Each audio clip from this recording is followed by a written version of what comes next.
Security team আছে, security দায়িত্বে যারা আছে, তারা একটা চিঠি দিয়েছে। সেই চিঠিতে বলা হয়েছে 3টা জিনিস হলে বাংলাদেশ টিমের নিরাপত্তা আশঙ্কা বাড়বে।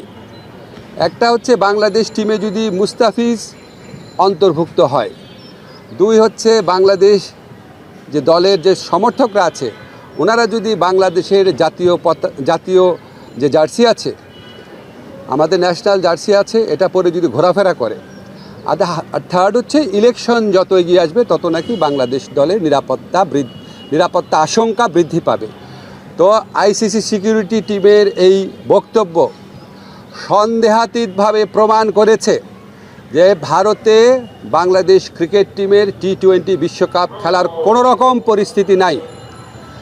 আইসিসি যদি আশা করে আমরা আমাদের শ্রেষ্ঠ বোলারকে বাদ দিয়ে আমরা ক্রিকেট টিম করব, আমাদের যারা সমর্থক আছে তারা বাংলাদেশের জার্সি পরতে পারবে না, আর আমরা ক্রিকেট খেলার জন্য বাংলাদেশের নির্বাচন পিছিয়ে দিব, তো এর চেয়ে উদ্ভট, অবাস্তব, অযৌক্তিক কোনো প্রত্যাশা হতে পারে না।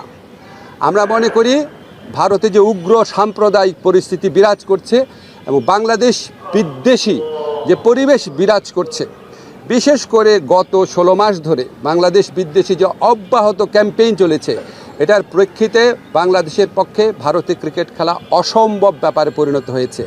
মুস্তাফিজের পর্ব এবং এরপরে আপনাদের যে চিঠির কথা বললাম সেটার মাধ্যমে এটা সন্দেহাতীতভাবে প্রমাণিত হয়েছে। আমরা মনে করি ক্রিকেট খেলার উপর কারো কোনো মনোপলি থাকা উচিত না। বাজার ব্যবস্থাপনার ভিত্তিতে একটা খেলার সম্পূর্ণ বা একটা টুর্নামেন্টের ভাগ্য নির্ধারিত হতে পারে না।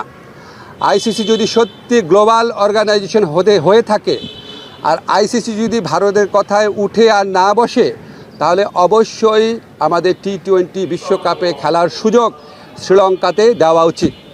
এই প্রশ্নে আমরা কোনো রকম নতি স্বীকার করব না। যদি আপনার কলকাতার থেকে চেঞ্জ করে অন্য ভেন্যুতে দেওয়া যায়, শ্রীলঙ্কা দেওয়া যায়, কোনো সমস্যা না। আমি পত্রিকা দেখলাম, আমি জানি না সত্যি নাকি মিথ্যা, পাকিস্তান নাকি আমাদের টুর্নামেন্টগুলো আয়োজন করার প্রস্তাব দিয়েছে। পাকিস্তানে করেন, কোনো সমস্যা নাই।